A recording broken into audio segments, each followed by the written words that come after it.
Se você pega uma pessoa que tem vício em álcool, vício em substância, etc., essa região aí, ela tem menos receptores de dopamina. E a pessoa precisa buscar cada vez mais para atingir aquilo ali. Eles foram olhar se essa região do cérebro funcionava mais ou menos de forma parecida com pessoas com problemas com pornografia. Eles botaram as pessoas numa máquina de ressonância magnética funcional para ver a atividade do cérebro. O que eles fizeram? Ao olhar o cérebro das pessoas com problema com pornografia, eles viram que o cérebro dessas pessoas respondia à pornografia da mesma forma que uma pessoa com vício em pornografia, com problema com pornografia, tem uma funcionalidade semelhante a qualquer outro vício. Em outras palavras, que a pornografia pode viciar.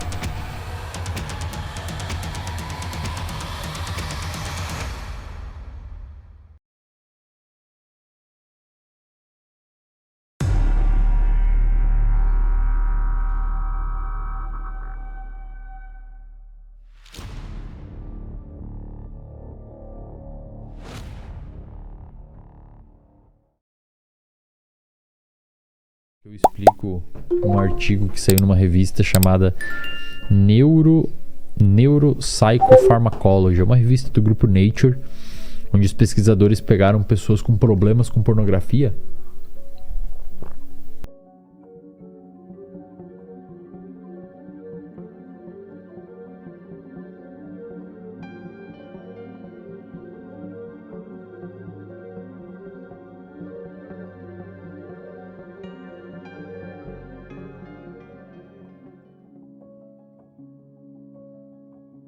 Aqui, ó, corta aqui, ó. Essa área tegmentar ventral, a área tegmentar ventral fica lá no nosso tronco cerebral, tá? Esse tronco cerebral, ele sai, é como se saíssem pontes, cabos de neurônios, que são células do cérebro, em direção ao núcleo accumbens. Esse núcleo accumbens é o nosso sistema de recompensa. Os pesquisadores foram olhar isso aqui, tá, no artigo, porque é aquela regiãozinha ali específica que ela está envolvida com prazer, recompensa. Recompensa, recompensa, recompensa. Quando você faz alguma coisa que recompensa, é aquela regiãozinha que liga, tá? Se você pega uma pessoa que tem vício em álcool, vício em substância, etc., essa região aí, ela tem menos receptores de dopamina. Então, basicamente, é uma região que ela é mais insensível à produção de dopamina e à ação da dopamina. O que é um dos mecanismos neurobiológicos da tolerância. Então a pessoa desenvolve tolerância porque tem menos receptor ali, a célula não consegue sinalizar tanto e a pessoa precisa buscar cada vez mais para atingir aquilo ali. Isso com usuários de metanfetamina e cocaína. Eles foram olhar se essa região do cérebro funcionava mais ou menos de forma parecida com pessoas com problemas com pornografia. Tá. O que eram pessoas com problema com pornografia? Pessoas com problema com pornografia seriam pessoas que se masturbam.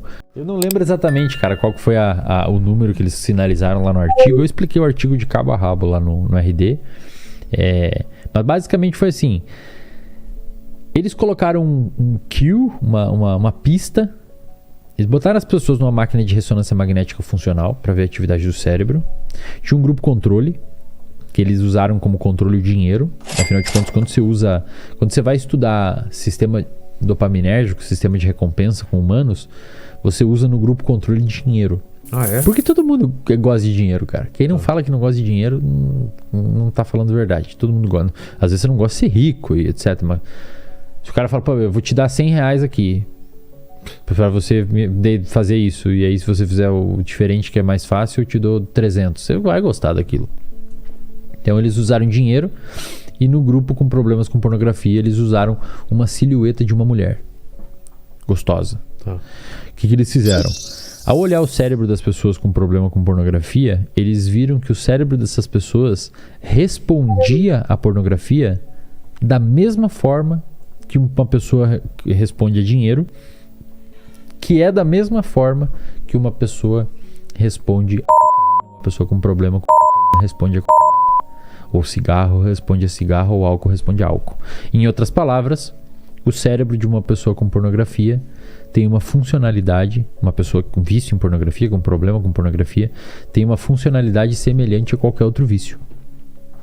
Então, esse estudo mostrou, na verdade, veio caracterizar uma coisa que a gente já meio que tinha uma noção, que a pornografia pode viciar.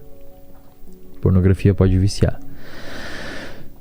Além disso, quando a gente olha para os pacientes na clínica, parece que existe um mecanismo semelhante à droga, que envolve tolerância, cara. Como assim? Então a pessoa começa com pouco, com pornôs talvez mais amadores, aí começa a escalar. Então assim, parece que existe um mecanismo de tolerância, então a pessoa tem que escalar mais, tanto em agressividade do estímulo, ou seja, se envolver mais com coisas mais pesadas nesse sentido, quanto com tempo de uso. Então a pessoa começa a usar mais.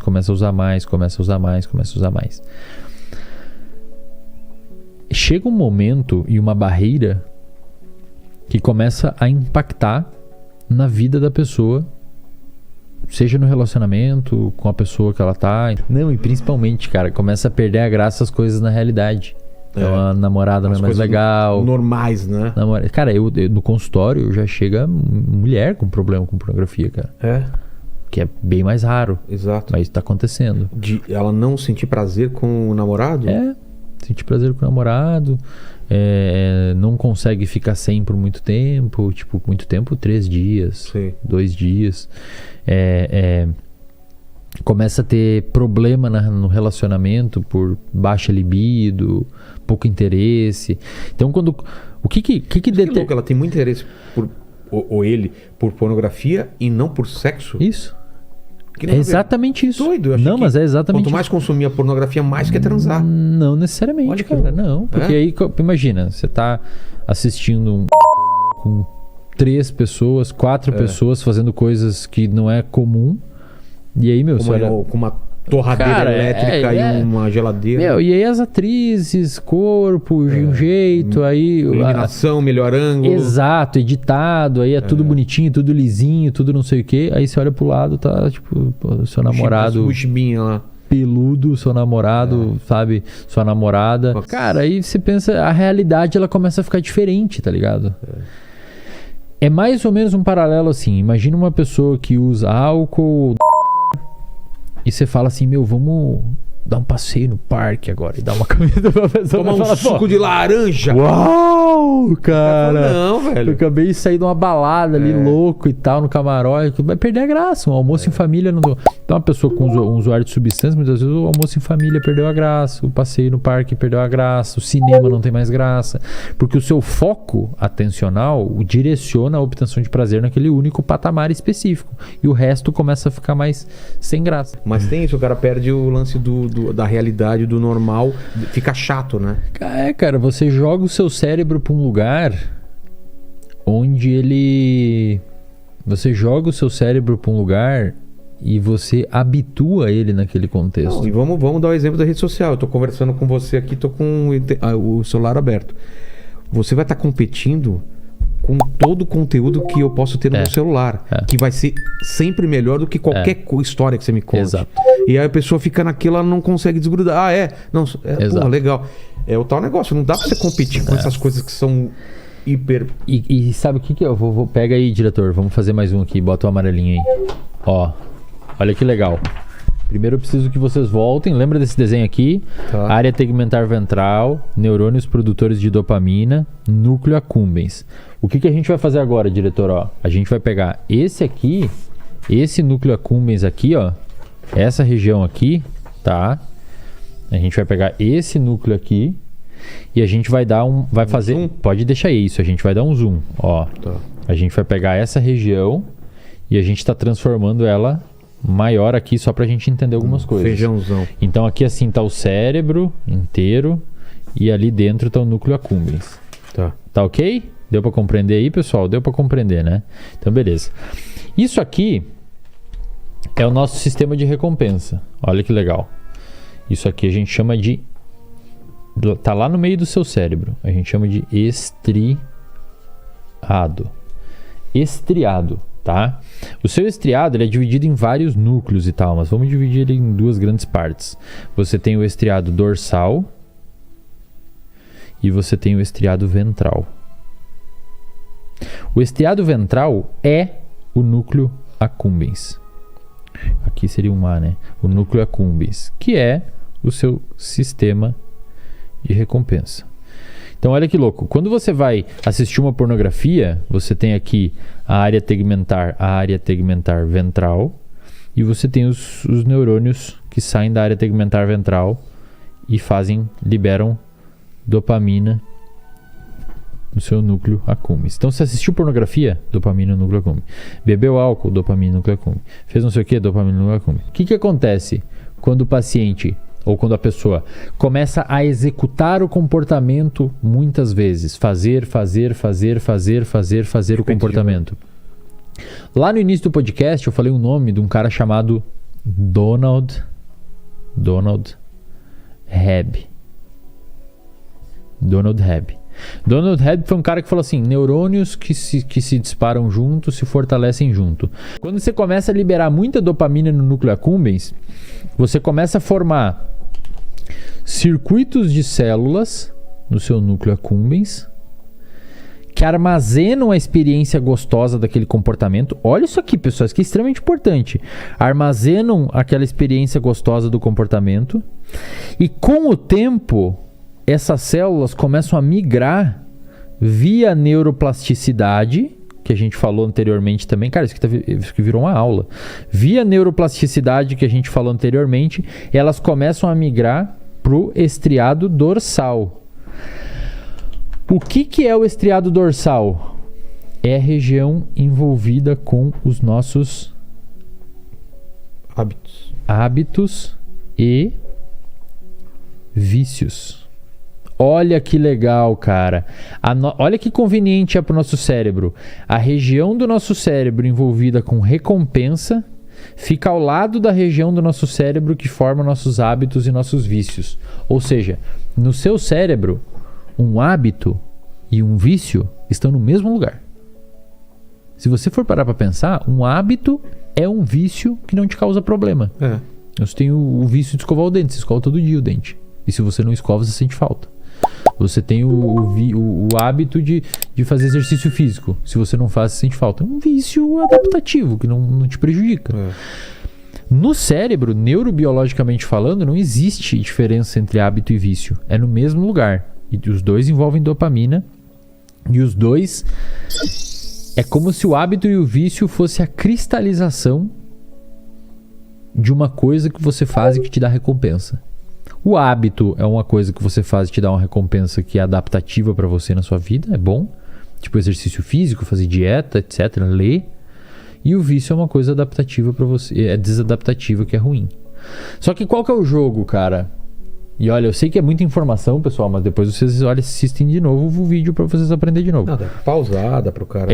Boa, perfeito. Ó, o que acontece? Por que isso aqui... Você vai falar, pô, mas se é hábito e vício é no mesmo lugar, então por que eu tenho mais facilidade de formar vício do que um hábito? Por que eu consigo beber cerveja toda noite, mas não consigo começar a fazer dieta? Por que eu como pizza e não consigo fazer o exercício? Porque, brother, quando você bota... Você vai fumar um cigarro. Quando você bota uma coisa química dentro do seu cérebro, você está aumentando dopamina de forma sintética, velho.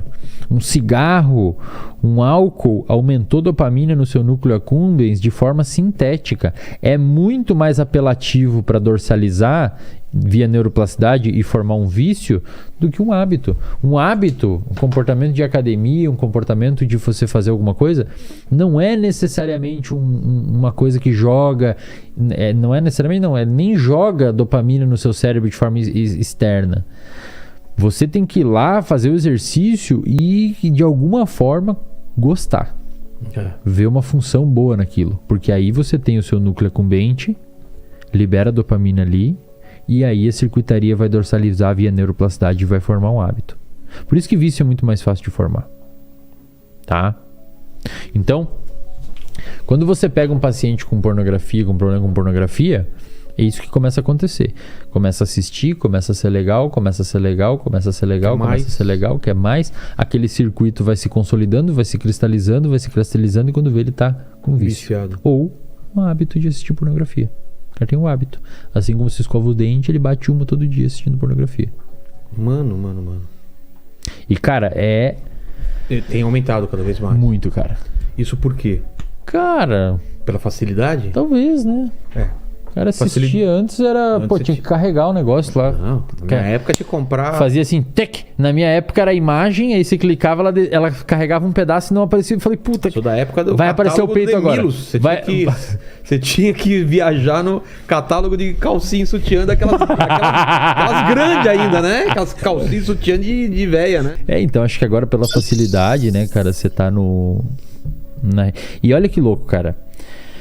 Quando a gente leva em consideração que o cérebro de uma pessoa que consome pornografia, ele é muito parecido com o cérebro de uma pessoa com problema com cigarro e álcool, a gente também pode entender como que a pessoa tem a vontade de consumir a pornografia durante o dia. Quando que a pessoa tem vontade de fumar ou beber o álcool? Quando ela normalmente o fazia, então ela normalmente consumia álcool de noite ou fuma em tal momento. Depois do almoço, no cafezinho. Ou quando vê alguém fazendo. Então você vê o cigarro, te dá o estímulo de vontade de fumar. Você vê a pessoa bebendo, dá vontade de beber. A pornografia, qual que é o estímulo? Cara, você vê o vídeo no TikTok de uma mina fazendo umas dancinhas com uma roupa sem sutiã e um corpo bonito e aquilo, pim, dopamina no seu cérebro. Cara, o cigarro é a droga mais difícil da pessoa largar, bicho. Já me falaram isso aí, eu nunca fumei. Não é o é muito difícil por uma razão bem interessante e explica de forma muito pedagógica como que funciona o sistema produtor, o sistema dopaminérgico. O cigarro, a nicotina, né? Ela não é a substância que mais aumenta a dopamina no cérebro. Etc. Aumenta bem mais. Então por que a nicotina é mais difícil de largar se não é a que libera mais dopamina? Porque a nicotina é a mais... Lembra que você falou que a gente aprende muito por associação? A nicotina, a gente associa ela com muito mais coisas. Total. Então você fuma a hora que entra no carro, você fuma antes da reunião. Café. Você fuma do café. Você fuma no meio do trabalho. Você fuma a hora que chega em casa. Aí a hora que acorda tem que fumar um cigarro. Aí antes do almoço tem que fumar. Depois do almoço você fuma também. Antes da reunião você tem que fumar, senão você vai mal. Aí não sei o que tem que fumar. Aí depois você tem que fumar. Aí final de semana tem que fumar. E aí você... O álcool, outras drogas... E outra, fumar não te deixa com cheiro. Você não fica bêbado, você não fica fora de si, você não fica loucão. Então você pode fumar indo pro trabalho, pode fumar em qualquer lugar. No carro, dirigindo. O álcool, ele normalmente é usado em lugares específicos e contextos específicos. Então, digamos assim, que é mais fácil você controlar o uso. Então, cara, não vai no bar, tenta não ter em casa, não sei o quê. Outras drogas normalmente causam uma disfunção de comportamento que você dificilmente usa e vai trabalhar, por exemplo. Pelo menos é muito mais difícil, diferente do cigarro. O cigarro é a mais difícil de largar porque ela é a que mais infecta seu dia. E aí quando você vai parar de fumar, você olha pro lado, tudo é gatilho. A varanda é gatilho. A pessoa no trabalho é gatilho. A área de lazer do trampo é gatilho. O restaurante é gatilho porque você sempre saiu do restaurante e fumava um cigarro. Você entra no carro é gatilho porque você sempre tinha seu cigarro ali. Tudo é gatilho para fumar. Então fumar é o mais difícil, cara. Eu tive um paciente que fumou 33 anos e parou. Que ele falou assim, cara, eu fumo desde os 16. Faz 33 anos que eu fumo. Durante a minha vida inteira, eu nunca parei de fumar. Eu mudei de apartamento, eu mudei de casa, eu vivo na minha casa há 10, 12 anos, eu sempre fumei aqui. Eu vivi minha vida, o cigarro estava presente na minha vida. Agora que eu parei de fumar, olha a frase forte que ele falou, cara. Ele falou assim, é quase como se eu tivesse que reaprender a viver sem o cigarro. Eu não sei viver sem o cigarro. Porque como é que eu vou entrar no meu carro e não fumar? O que eu vou fazer, cara? Eu faço com a mão. Aonde que eu vou encostar? O que eu vou fazer? Normalmente eu fumo assim de um cigarro. Então você vai reaprendendo. Você liga um som, você muda uma coisa.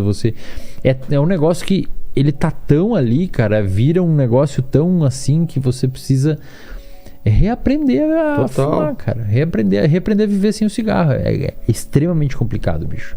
E pro cara perder o vício na pornografia, o que tem que fazer? Porque não é simplesmente falar pro cara, não assista mais, não é assim fácil. Não é, cara. Assim, primeiro ponto, em alguns casos precisa até de ajuda medicamentosa, assim como parar de fumar, muitas vezes precisa. evitar ao máximo gatilhos e contextos, o que é difícil, porque você passa na rua, você vê alguém que você lembra da pornografia, mas evitar ao máximo. Então, se você quer parar de assistir pornografia, para de seguir as pessoas no Instagram que postam foto de bunda. Entendi. Porque senão vai ser gatilho pra você. É o que o estudo mostrou. Você mostra uma silhueta de uma mulher, o núcleo accumbens da pessoa dispara e a pessoa lembra da pornografia. Assim como uma pessoa com jogo, tem problema com jogo, desinstala do computador, sei lá. Problema com comida, tenta tirar o iFood, não compra comida. É muito comum isso, pessoa com problema com comida, não consigo parar de comer doce, não sei o que. Aí você pergunta, mas como é que é? Uma bomba, sempre tem uma caixa em cima da mesa. A pessoa às vezes vai beber água, ela nem ia comer, vê a caixa, óbvio que vai dar vontade de comer. Então tenta cortar o máximo possível de estímulos, o máximo possível de gatilho. E procura uma psicoterapia para alguém te ajudar a entender isso de uma forma melhor, organizar isso de uma forma melhor, né? Tenta entender os prejuízos que isso traz para você, etc. Isso é fundamental. O que eu vejo muitas vezes, a pessoa para, por exemplo, de fumar, para de usar droga, para de beber, porque ela começa uma coisa, alguma coisa nova entra na vida dela que prejudica a existência desse hábito, desse vício. Então, exemplo, a pessoa começa a namorar e a namorada não gosta de cheiro de cigarro. Então tem um contexto que está punindo o cigarro. Você começa a deixar de fumar porque a sua namorada não gosta. Então, às vezes, coisas assim é importante tentar manejar. Exato.